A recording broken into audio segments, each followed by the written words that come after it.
할렐루야. 2023년 한 해를 열심히 살아온 여러분, 하나님의 은혜로 우리는 여기까지 왔습니다. 에베네셀의 하나님, 여기까지 도우신 하나님의 은혜로 올 수 있었죠.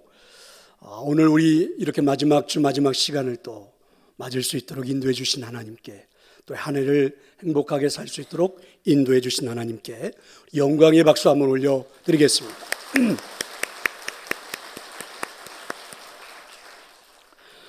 축구 경기에서 보면 인저리 타임에 골이 터지고 승패가 갈리는 그런 경우가 있기도 하죠. 농구 경기에서는 버즈비터라고 그럽니다.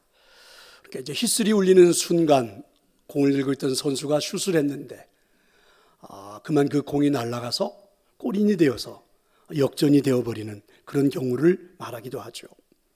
골프 경기에서도 승패가 가리지 않으면 다 하고 난 다음에 마지막 한 홀에서 승부를 가리기도 합니다.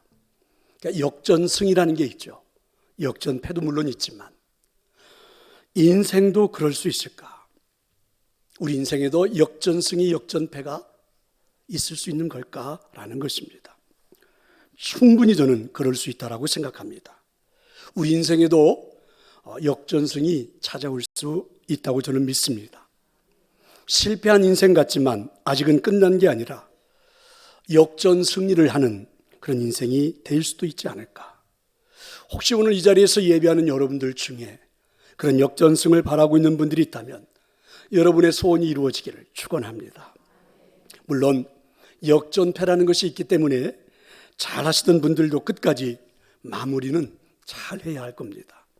오늘 본문에 보면 예수님도 제자들에게 이렇게 말씀을 하셨습니다.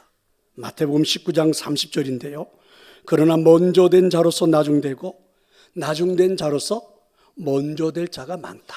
이렇게 말씀하셨습니다. 그런데 똑같은 말씀을 이제 20장 16절에서도 말씀을 하십니다. 이와 같이 나중된 자로서 먼저 되고 먼저 된 자로서 나중되리라. 이렇게 말입니다. 그러니까 우리들의 인생도 충분히 역전승이 가능하다. 물론 역전패도 있을 수 있다는 이야기죠.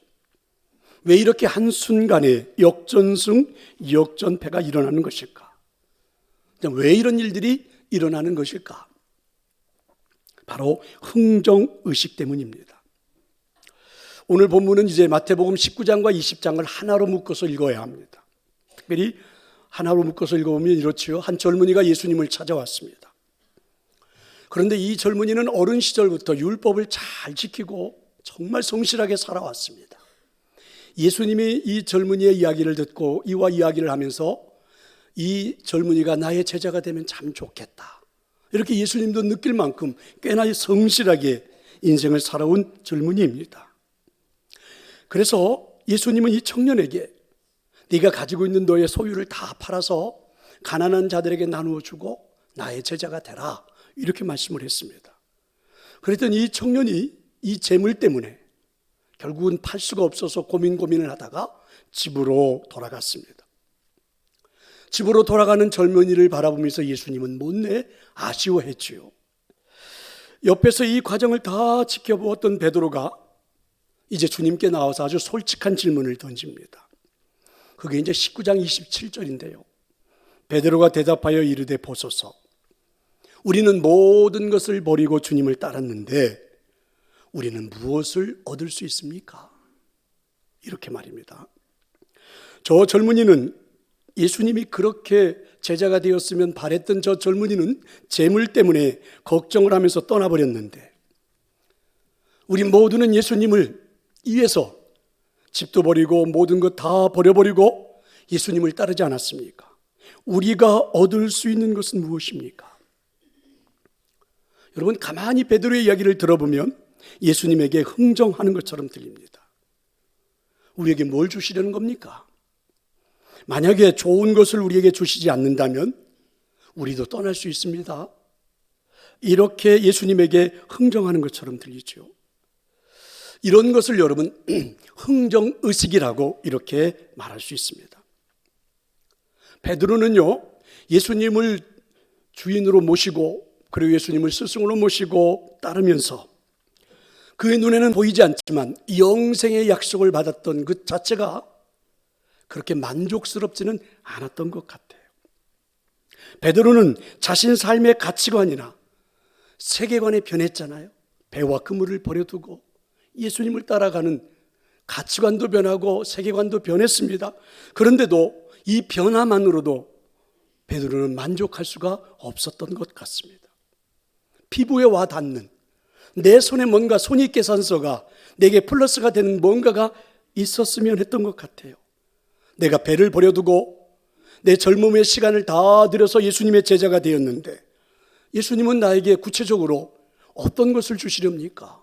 라고 흥정하는 거죠. 사실 우리도 이런 생각이 들 때가 많지 않나요? 주일날 시간도 드리고 물질도 드리고 몸도 들여서 봉사를 했으면 뭔가 우리에게 가식적인 축복이 내게 들어와야 하지 않을까? 자식이 잘 된다든지, 아니면 내가 소유한 주식이 한 몇백 배 뛴다든지, 아니면 우리가 살고 있는 아파트가 값이 갑자기 오른다든지, 내가 모처럼 산 이 로또 복권이 당첨이 된다든지, 이런 것들이 우리에게 있어야 되지 않은가? 그런데 사실 이 모든 것들은 다 뭐라고요? 흥정의식인 것입니다. 그런데 베드로에게 이 흥정의식이 시작되자마자 믿음의 위기가 찾아옵니다. 아무래도 손해본다고 느끼기 시작하고 본전이 생각나기 시작하고, 이래서 예수님에게 질문을 던졌는데 그 순간에 베드로에게는 믿음의 위기가 찾아온 거죠. 예수님, 저 젊은이는, 주님이 그렇게 제자가 되기를 원했던 저 젊은이는 예수님을 버리고 떠났는데 우리는 지금 예수님을 끝까지 따르고 있지 않습니까? 우리한테 도대체 뭘 주실래요? 이 질문에 대한 예수님의 대답은 마태복음 19장 29절이죠. 내 이름을 위하여 집이나 형제나 자매나 부모나 자식이나 전토를 벌인 자마다 여러 배를 받고 또 영생을 상속하리라. 반드시 예수님이 배로 갚아주시겠다는 거죠. 그런데 문제는요, 그 다음 예수님이 선포하는 말씀입니다. 그 다음에 너의 이런 흥정일식으로 나에게 이야기했던 그 베드로에게 예수님은요, 너는 나중된 자가 될 수도 있다는 거죠. 인생의 역전패가 찾아올 수도 있다는 겁니다. 그게 19장 30절, 그러나 먼저 된 자로서 나중되고 나중된 자로서 먼저 될 거다. 이 말씀을 듣고 베드로는 매우 당황스러웠을 것입니다. 당황스러워하는 베드로에게 예수님은 또 한 가지 이야기를 시작하죠. 그게 포도원에서 일하는 노동자들의 이야기입니다. 선택을 받아 포도원에서 일하는 일꾼들, 예수님의 이야기 속에 보면 공통점이 있죠. 3절에 보니까 또 제3시에 나가보니 장터에 놀고 서 있는 사람들이 또 있는지라. 6절에도 보면 이르된 너희는 어찌하여 종일토록 놀고 여기 서 있느냐. 여러분, 어떤 단어가 반복이 됩니까? 놀고 있었다는 거죠. 그러니까 이들은 주인의 부르심을 받기 전까지는 인생을 낭비하고 무의미하게 놀고 있었다는 겁니다. 그런데 주인의 배려로 이들이 이제 농장에서 일할 수 있었다는 이야기죠. 예수님이 제자들에게 해주시는 말씀입니다. 사랑하는 성도 여러분, 하나님은 우리를 부르셨습니다. 이것은 은혜입니다. 흔히 우리는 이렇게까지 고백하지 않나요? 우리 죄를 사하시고 우리를 구원해 주셔서 은혜 받게 해주셨다. 거기에다가 나를 일꾼까지 삼아 주셨다. 은혜 중에 은혜, 이렇게 우리 고백하지 않나요? 그럼 여러분, 이 은혜를 가지고 주님 앞에서 대가를 따지는, 대체 나한테는 뭘 주시렵니까? 라고 흥정을 하는 것은 뭔가 문제가 있는 것 아닌가? 주인의 마음을 내가 흥정할 수 있는 걸까? 주인의 배려하는 그 은혜를 내가 흥정해도 되는 걸까? 이런 겁니다. 그렇습니다. 여러분, 여기서 무슨 말이 필요합니까? 저와 여러분이 살아온 것은 삶의 하나님의 은혜인 줄로 믿습니다. 내게 주어진 것도 하나님이 주신 시간이라는 은혜인 줄로 믿습니다.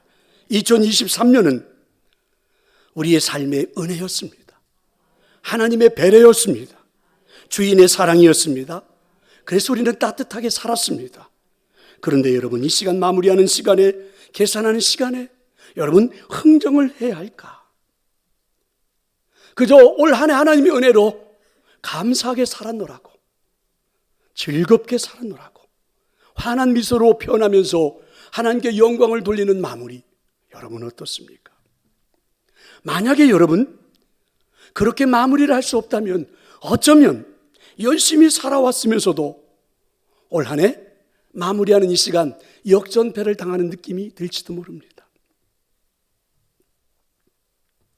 사랑하는 성도 여러분, 어쩌면 우리는 오늘 이 본문에 나오는 오후 3시에 포도원에 일하러 들어간 사람들인지도 모릅니다.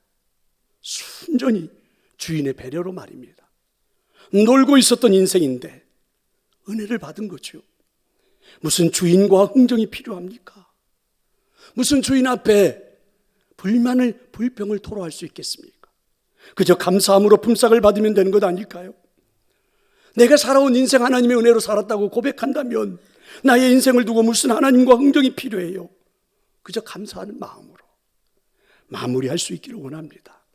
환한 미소로 하나님 올 한 해 이렇게 살아올 수 있었던 것 하나님의 은혜예요.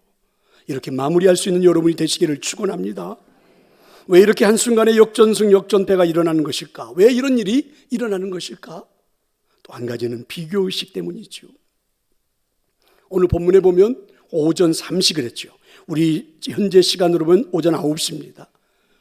그 다음에 6시 그랬는데요, 지금 현재 시간으로 보면 12시예요. 9시 그러면 오후 3시입니다.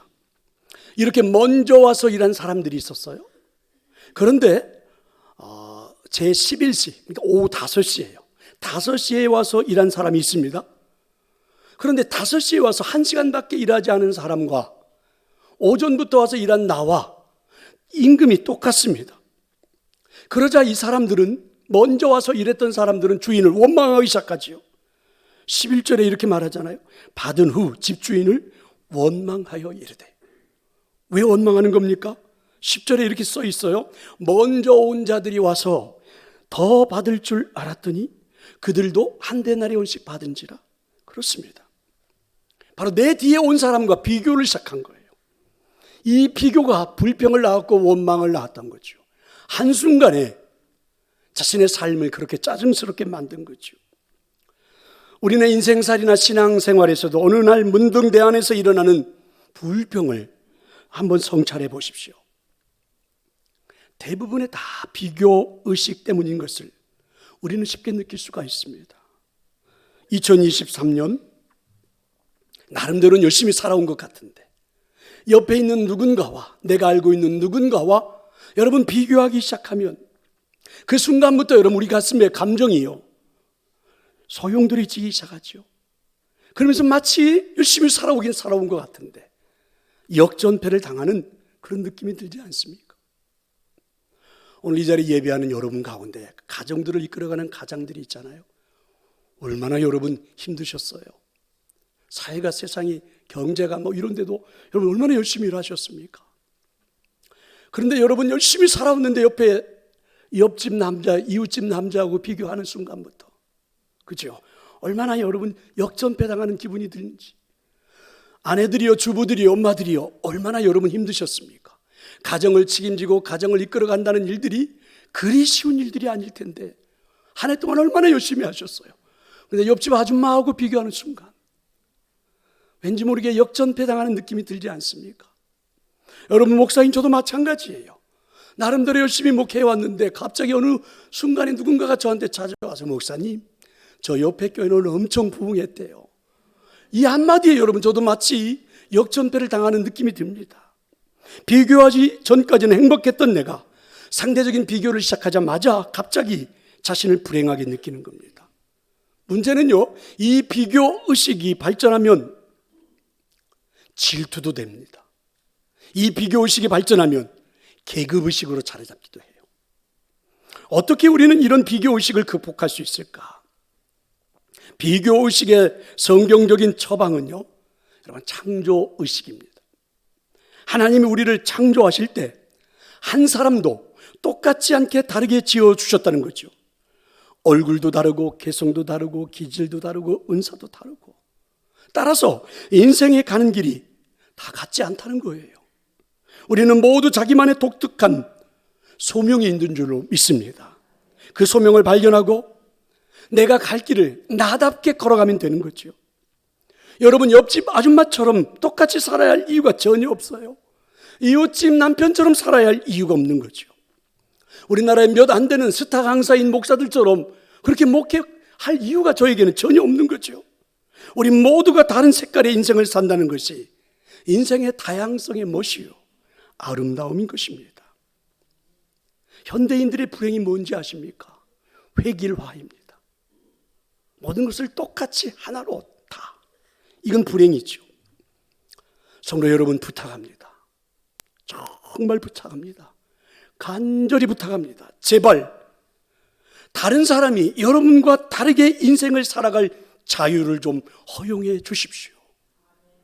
제발 부탁합니다. 한 번 더 부탁합니다. 옆에 있는 사람이 여러분과 다르게 살아갈 인생의 자유를 좀 허락해 주세요. 여러분, 여러분의 삶의 방식을 강요하지 마십시오. 설령 자녀들이라 할지라도 저는 모방도 안 했으면 좋겠습니다. 그러면 비교할 일도 질투할 일도 없어질 것입니다. 하나님이 저와 여러분에게 허락하신 그 삶의 정황을 그저 감사하고 즐거워하십시오. 그리고 여러분과 전혀 다른 이웃이 옆에 앉아서 함께 예배할 수 있다는 것이 얼마나 즐거운 시간인지 느껴보셨으면 좋겠습니다. 나의 영역에서 만약에 그렇게만 살아갈 수 있다면, 그렇게만 살아갈 수만 있다면 여러분, 역전승다운 인생 살아갈 수 있을 겁니다. 비교하는 그 순간부터 우리는요, 그죠? 역전배당한 인생이 될지도 몰라요. 사랑하는 성도 여러분, 2023년 나름 여러분 열심히 살아오지 않았나요? 스스로에게 위로를 해주세요. 괜히 비교의식에 사로잡혀서 열심히 살아놓고 역전배당하는 쓸쓸한 감정으로 한 해를 마무리하지 맙시다. 나름 여러분 최선을 다했잖아요.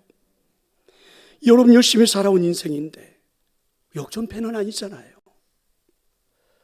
제안을 합니다. 오늘이 31일. 그리고 오늘 오전 예배하고 나면 여러분 저녁에는 송구 영신 예배로 모입니다. 여러분에게 역전승할 수 있는 기회를 드립니다.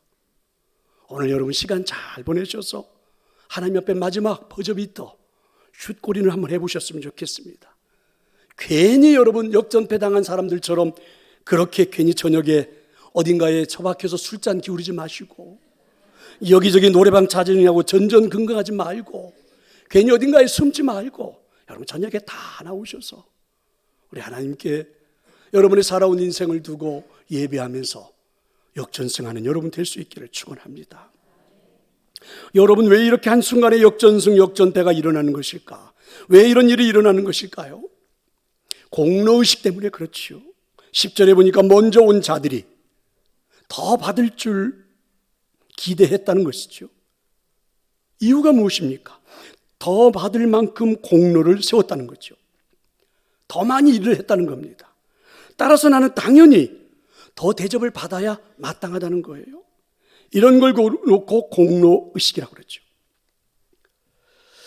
여러분, 우리가 다 경험하는 바입니다. 이 공로의식에 사로잡히는 순간 우리에게 찾아오는 귀신이 하나 있습니다. 어떤 귀신인지 알죠? 섭섭 귀신이 찾아오기 시작합니다. 내가 이 집안에서, 내가 이 직장에서, 혹은 이 교회에서 이만큼 공로를 세웠는데 알아주지 않는다. 섭섭하다는 거죠. 그럼 여러분 이내 기쁨을 잃어버리죠. 그러면 이내 신앙생활의 감격을 상실합니다. 생각해보면 얼마나 웃기는 일입니까? 그 당시 여러분 노동의 환경을 생각해보면 이렇습니다. 오전 6시부터 오후 6시까지 12시간을 일합니다. 그리고 하루 노동자들에게 지급되는 임금은 한 데나리온입니다. 그런데 오늘 말씀해 보면 이 포도원 주인이 아침에 일찍 나가서 일꾼들을 포도원에 들여보내고 일을 시작했습니다. 그런데 웬일인지 오늘 이 주인은요, 오전 9시쯤, 6시부터 일이 시작됐는데 오전 9시쯤 다시 나가보았더니 놀고 있는 사람들이 있는 겁니다. 그 사람들한테 다시 우리 포도원에 가서 일을 하라 하고 그들을 채용해서 일을 시켰습니다. 그럼 여러분, 이들은 9시부터 일을 했으니까 3시간 일을 덜 한 겁니다. 12시간 해야 되는데 9시간밖에 하지 않았어요. 그런데 주인이 이상하지요. 점심때 12시입니다. 또 길거리에 나가보았더니 놀고 있는 사람들이 있는 거예요. 그런데 주인은 그 놀고 있는 사람들을 또 데려다가 일을 시켰습니다. 이 사람들은 12시부터 했으니까 6시간밖에 일하지 않았습니다. 이상하지요. 주인이 오후 3시가 됐는데 또 나가는 겁니다. 가보니까 또 놀고 있는 사람들이 있어요. 그들을 데려다가 일을 시켰습니다. 이 사람들은 3시간밖에 일하지 않았습니다. 끝나는 줄 알았는데 주인이 5시가 됐는데 또 나가는 겁니다. 가보았더니 하루 종일 놀고 서 있는 사람이 또 있는 겁니다. 그래서 그 사람을 데려다가 일을 시켰습니다. 이 사람은 1시간밖에 일하지 않았습니다.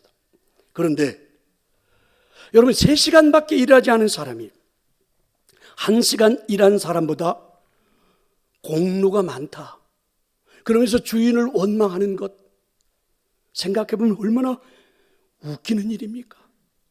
굳이 자신의 공로를 내세워 여러분 주인의 마음을 흔들어 놓아야 합니까?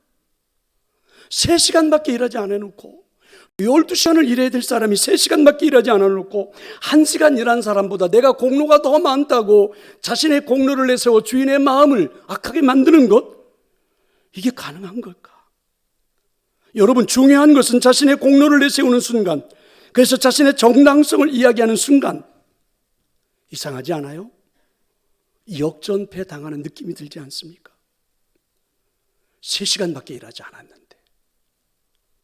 분명히 여러분, 상황은 역전승처럼 보여요. 그런데 3시간밖에 일하지 않았는데 1시간 일한 사람보다 내가 더 위대하다고 내 공로를 내세우는 그 순간, 이 사람은 역전패 당하는 사람처럼 그렇게 보여집니다. 성도 여러분, 하나님의 은혜로 우리는 구원받고 하나님의 자녀가 되었습니다. 천국의 백성으로 살아가는 인생이 되었습니다.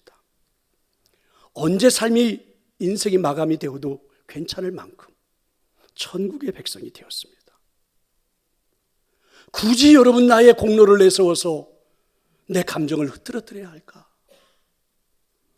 여러분 고백하지 않았나요? 벌레만도 못한 내가, 쓸데없는 내가, 아무것도 아닌 내가 하나님의 은혜로 구원받고 하나님의 자녀가 되었다고. 여러분, 우리 그렇게 고백해놓고, 그리고 여러분 그렇게 하나님 앞에 신앙생활 해놓고, 여러분 그 2시간 일 더 한 거 가지고, 여러분 그 조금 더 일한 걸 가지고 공로를 내세워서 나를 대접하지 않는다고 이렇게 말하는 것, 왠지 모르게 좀 이상하지 않습니까? 역전승보다는 역전패처럼 그리 마땅히 죽어야 될 내가 하나님의 은혜로 구원받아 정말 역전승이 이루어졌잖아요. 그런데 지금 이 사람이 고백하는 내용을 보면 마치 역전패 당한 사람처럼 보여지지 않느냐는 얘기죠. 성도 여러분, 한 해를 잘 마무리합시다. 마무리는요, 공로를 내세우는 것도 아닙니다. 아니, 누군가와 비교해서 더 잘했다고 하는 것도 아닙니다. 겨우 3시간 일해놓고 주인과 잘했니 못했니 흥정하는 것도 아닙니다. 마무리는 어떻게 하는 겁니까? 이렇게 했으면 좋겠습니다. 모든 것이 하나님의 은혜였노라. 하나님 때문에 행복했노라. 그게 맞습니다. 만약에 여러분 이렇게 고백할 수 없다면, 만약에 여러분 이런 가슴으로 이런 은혜로 마무리할 수 없다면 왠지 모르게 여러분 역전패 당하는 기분이 될지도 모릅니다. 농구에서 버저비터가 울리는 시간, 바로 지금입니다. 지금 이 순간입니다. 지금 우리에게 그 순간입니다. 이제 여러분의 손에서 공이 떠날 시간이에요. 떠나는 순간 휘슬이 울릴 것입니다. 그 순간에 만약에 여러분이 하나님의 은혜였어요, 하나님 때문에 잘 살았습니다, 만약에 여러분이 그렇게 고백하고 환한 미소로 하나님께 영광 돌릴 수 있다면 여러분 역전승으로 마무리할 수 있습니다. 꼭 여러분에게 그런 은혜가 있기를 축원합니다. 자, 이제